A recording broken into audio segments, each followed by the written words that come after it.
Here now is Professor Eric Kaufmann from the University of London, who recently did a study where he found that people's perception of rising racism doesn't match up with the actual numbers, and the media is largely to blame. Eric, thank you so much for taking the time to join me tonight. Great to be here, Ben. It's always a pleasure to talk to you, and I know that you're a very serious analyst of these incredibly controversial issues. Tell us a little bit about your findings in the context of the way that people perceive racism versus the way that the actual reality of it plays out.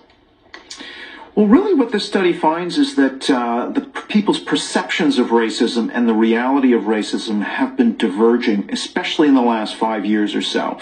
And so, for example, what you see is that in major newspapers like the New York Times or the Washington Post, there's been an explosion of the use of the term racist, white privilege, white supremacy, and so on. That's been documented in terms of word counts. And that seems to have correlated with a big shift to the left in terms of particularly white liberal attitudes on race.